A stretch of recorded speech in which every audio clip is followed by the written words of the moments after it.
Before apps, before smartphones, before you had a million notifications a day, there were Proggies.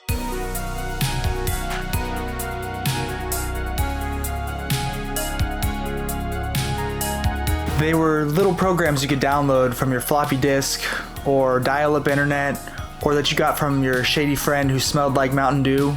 They were tiny, they were chaotic, they were essentially the equivalent of giving your PC a Red Bull and being like, let's go. And today, we're diving into the secret world of Progs, Proggies, AOL software, whatever you want to call it, where creativity and stupidity and early internet culture collided in the most beautiful, glorious way possible. Prog was short for program, but in the early online world, it meant something more. It was code written by hobbyists, kids, and early hackers who weren't trying to start companies. They were just messing around. Sometimes it was useful. A text color changer, a game cheat, a connection tool. Other times, it was pure chaos. Software that made your CD tray pop in and out like a possessed toaster or something. Like your computer was haunted by a ghost. They lived in the wild west of DOS, BBS systems, and later, AOL chat rooms.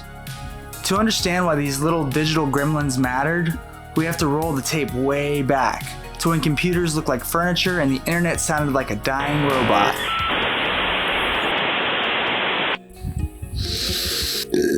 Alright, picture this. It's the late 80s. There's no Google, no Wi-Fi, no internet cloud to store things. If you wanted software, you didn't download it. You dialed for it. Bulletin board systems, or BBSs, were like prototype Reddit. It was basically phone servers that were run by enthusiasts, so you could trade messages, files, and gossip about Doom mods. Every BBS had its own flavor. Some specialized in shareware games. You could try them before mailing a check to register. Others traded in cracking tools. You know, like the occasional shady download. This is where Progs were born. Groups like Razor 1911, Fairlight, and the Humble Guys, they became infamous for not just pirated games but for their flashy intro demos, scrolling text, techno music, and taunts directly at rival crews.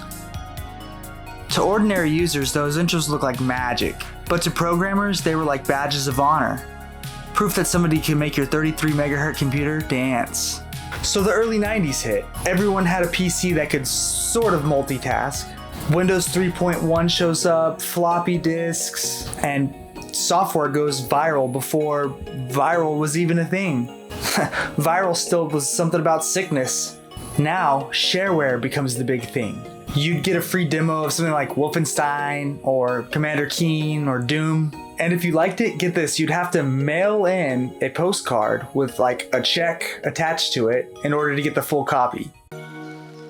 It was an honor system that somehow worked. Kids copied discs for friends, who copied for their friends, and soon those little exe files spread across the schools and offices like digital fungus. Not all of them were games though. Some of them were funny utilities, fake virus simulators, talking notepads, some sort of fireworks display. You'd run one, laugh, and forget about it until your computer actually crashed. This was kind of the age when malicious and funny were kind of the same thing. Someone would hand you a floppy disk that says jokes on it, and you would put it in and your keyboard would just start typing crazy things. It would do it all on its own. And yet, this was all part of the learning curve. Teens were teaching themselves programming languages like BASIC or C or Pascal. It was the best way to learn how computers work, or the best way to learn how to destroy one even. Accidentally, that is. These early prank programs had names like Cascade, which made text fall down your screen, or Nuker, which pretended to delete files while doing actually nothing. They spread via BBS file sections, word of mouth, and eventually through the early internet forums, once dial-up internet service providers came along. Then came the mid-90s, the AOL era, America Online. For a lot of people, myself included, this was the first taste that we got of being online. Those chat rooms were like the wild, wild west of the internet, and everybody needed a weapon. Enter in the chat, AOL Progs. These were small Windows programs made to automate or mess with AOL chat systems. They had menus with names like Nuke, Spam, or Clone. One click in your friend's inbox filled with hundreds of messages, another and their session froze entirely. Developers built them in Visual Basic or C++, sometimes sharing source code on underground sites. They weren't always malicious. Many were just tools for customizing profiles or buddy lists, but plenty of them leaned into the prank territory. Every school had that kid that would brag about having the newest AOL prog. You'd see a floppy disk labeled like freak tools with a z.exe, and you'd think, yeah, totally safe. Let me put it in my computer. You'd run it and all of a sudden your screen would turn into a rainbow, and then you'd hear your mom yelling at you that the phone line went out again. Popular ones included AOL Hell, Fate X, Rampage Tools, Punisher, Havoc, each designed to flood, clone, or trick AOL users.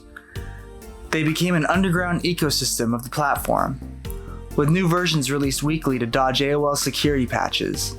A parallel scene formed around AIM Progs, AIM, which could fake statuses, spam messages, or send automated jokes to an entire buddy list. They were half utility, half digital mischief.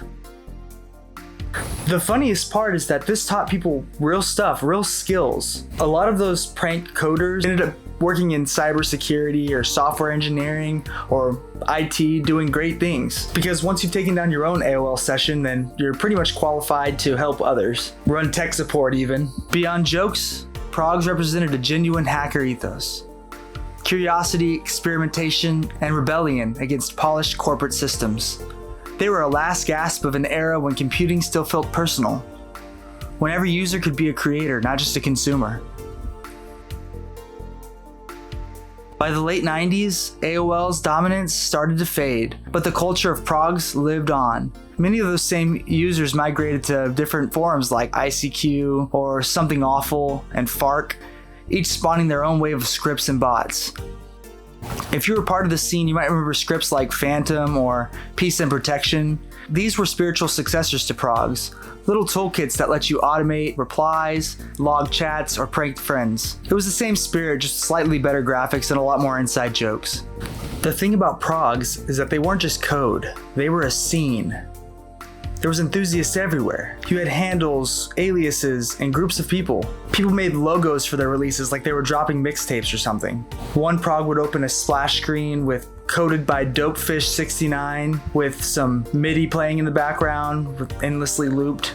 And this wasn't some shady black hat community. It was literally like teenagers, like bored, carefree teenagers hanging out in the summertime. Their bedroom was covered in posters. They were creating chaos between classroom assignments.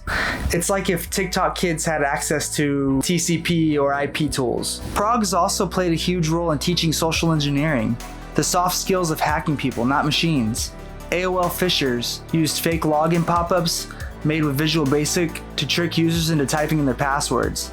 Then they'd use that account to prank friends, flood chat rooms, or post nonsense in profiles. These small stunts helped define cybersecurity awareness. AOL began even issuing bulletins on avoiding fake sign-in screens, a problem directly caused by prog culture. In a weird way, these kids forced companies to take online safety seriously. So yeah, your annoying 13-year-old neighbor running AOL Hell back in 1997 might have actually shaped modern internet security policies. We should probably thank them, but also not give them admin privileges like ever. As the web matured, that underground creativity didn't die, it evolved. Progs faded, but their DNA lived on in browser extensions, IRC bots, and even social media tools. By the 2000s, MySpace layouts and code generators were basically Progs for the new generation. Quick, messy, do-it-yourself utilities built by enthusiasts.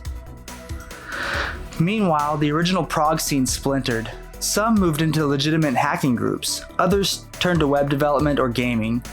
A few even launched careers because making a prank tool that crashed AOL in 1998 was, believe it or not, solid proof that you could code under pressure. I think that's what made Progs or Proggies great. That's why they were so special. They weren't about profit or followers or branding. It was just kids experimenting, literally, because they could. It was what the early internet was all about. No rules, vast amounts of creativity, and a little bit of curiosity. And yeah, sure, sometimes your curiosity got you in trouble with your parents, wiped your internet, or wiped your computer clean, or got you grounded for hacking AOL. But it was still so worth it. Outside the AOL bubble, the broader prog concept continued to influence digital counterculture. The Where's scene, for instance, carried that same do-it-yourself pride. Groups competed to release cracks, keygens, and demo intros with visual flair. You could argue that every meme, mod, or fan patch community today owes something to those early coders who refused to play by the rules. And then came YouTube. Suddenly, the kind of chaos that lived in tiny exe files exploded into video form. Trolls, pranksters, hackers, it's all the same energy. Progs were basically the first internet content. Except instead of TikTok, it was some kid in 1996 yelling, "Check this out!" That sent you like 200 pop-ups at the same time, changed your background to a middle finger, and froze your computer. By the late 2000s, AOL was gone, but nostalgia for that era started bubbling up. Various forums and early Reddit threads began archiving old tools and screenshots. Digital historians cataloged old Proggies and prankware, preserving a weird but essential piece of online heritage. These aren't just curiosities, they're fossils of a time when people built the internet by hand. Each of those tiny programs represents a microcosm of a bigger idea, that creativity and rebellion go hand in hand.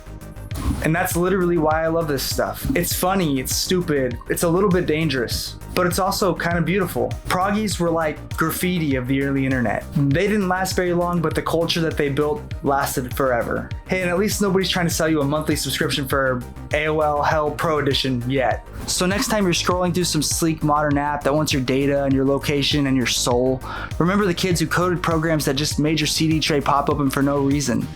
They weren't perfect, but they were honest.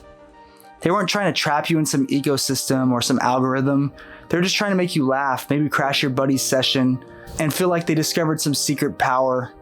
Progs were essentially chaos wrapped in code. And in their own weird way, they paved the foundation for things that came after, like social media customization, or even the way that we think about online identity. It all started in 1996 with some kid thinking, what happens if I make this button say nuke? It turns out what happens is history.